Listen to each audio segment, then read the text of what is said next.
Jannick, le domaine Kildare, c'est vous le fondateur? Oui, c'est mon entreprise. C'est une entreprise familiale. Ça existe depuis 1995. Puis, à la base, nous autres, on est producteurs de sirop d'érable. Fait ici, on exploite 4000 entailles. Puis, on transforme l'entièreté de la production au complet. Toute la production est transformée en alcool parce qu'on est spécialisé dans les vins, les liqueurs puis les crèmes d'érable. Si on retourne un petit peu plus dans l'histoire, là, c'est quand qu'on se lève un matin puis on commence à dire « je me lance là-dedans ». Hey, c'est malade. C'est malade, puis c'est une très, très bonne question parce que quand on a commencé, moi, je produisais de la bière. Je faisais de la bière d'érable, puis c'était une bière qui était intéressante, mais qui, en tout cas, pour la lecture que je faisais du marché, ça ne correspondait pas à aucun marché. Mais c'était intéressant. Puis, il y a un de mes amis qui était journaliste à Joliette, à l'Action, puis qui a trouvé l'idée géniale de publier dans le journal que Jannick allait ouvrir une brasserie puis qui fait des bières d'érable. Puis je travaillais avec un Breton, puis on avait travaillé pour développer un vin d'érable. Le produit... puis j'ai travaillé avec un autre Québécois qui s'appelle Christian Barthaumeuf, qui a créé les cidres de glace. Fait qu'avec lui, là, je travaillais avec le Breton, avec Christian, puis on disait, ben là, on est capable de faire un vin d'érable qui est intéressant. Fait qu'on a échangé des trucs, des recettes. Ça nous a pris 2 ans. C'est quoi les incontournables du domaine de Kildare? Moi, je te dirais que si tu es amateur de vin, d'apéro, mon apéro, pour moi, là, c'est une œuvre d'art. Parce que tu as du sirop d'érable, puis le sirop d'érable varie d'une année à l'autre.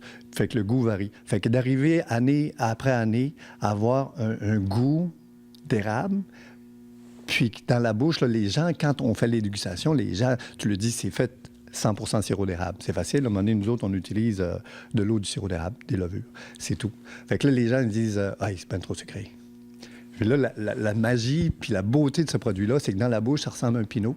C'est pas très sucré. Ça goûte l'érable, puis ça goûte pas le sirop. Fascinant. Pour moi, là, c'est une vraie œuvre d'art. Quand tu réussis à reproduire ça année après année, là, c'est du beau stock. Il faut dire aux gens aujourd'hui qu'on est à Oka, donc c'est des produits québécois. Puis ça, c'est important de le dire. Il n'y en a pas beaucoup de gens qui le savent. C'est hyper québécois. Tu peux difficilement trouver plus québécois que ça.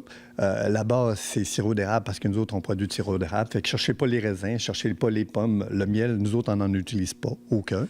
Fait que tout est fait à base de sirop d'érable. Puis la magie, c'est d'aller chercher le goût de l'érable, le goût naturel de l'érable, sans que ça soit trop sucré. Il ne faut pas que ça écoeure, il ne faut pas que ça tombe sur le cœur. Fait que ça donne des produits qui sont hyper intéressants. Puis ce qui est le fun, c'est que c'est de l'innovation. Je suis un des rares producteurs agricoles là, au Québec là, qui a des bureaux en permanence au centre de recherche, parce que tous nos produits, nous autres, on les développe. C'est sûr qu'on fait des tests, puis on les développe en centre de recherche, puis on améliore constamment les produits. On n'a pas le choix. Moi, je te dirais que le nerf de la guerre, c'est sûr que c'est de la recherche. Puis la crème. Mais la crème, ça, c'était... moi, je te dirais, en termes de chiffre absolu, c'est mon meilleur vendeur. C'est le produit le plus populaire. Si tu es amateur de crème, c'est le seul produit que tu retrouves sur les tablettes qui goûte la crème. Ça goûte la crème puis le sirop d'érable. C'est fait avec la crème puis du sirop d'érable. Les gens qui nous regardent, qui voudraient se procurer des produits du domaine Kildare, on va où? On fait quoi? Il y a une petite difficulté, puis je pense que c'est notre faiblesse. La distribution est vraiment notre faiblesse. Puis présentement, j'en ai à la SAQ. Puis il faut le demander, puis il faut insister, parce qu'on est des artisans, fait qu'on n'a pas beaucoup de volume. Fait que pour la SAQ, on n'a pas un produit qui est intéressant à commercialiser. On n'a pas de tir, on n'a pas de volume. Puis il faut bien comprendre que les autres, c'est un marché de volume. Fait que quand tu arrives avec des petits volumes comme nous autres, c'est difficile. Mais les gens, quand ils le demandent à la SAQ, ils sont bien reçus. Les gérants de succursales sont ouverts aux produits québécois. Puis les gérants font leur possible pour leur en procurer, là. Fait que la SAQ, c'est bon. Il faut suivre, à un moment donné, sur Internet, notre programme d'exposition, parce que notre mise en marché, en majeure partie, c'est les expositions.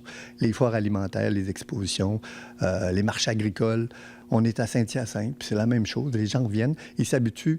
Le produit est difficile à trouver, puis le produit est le fun à déguster, ce qui fait qu'on se retrouve une fois par année.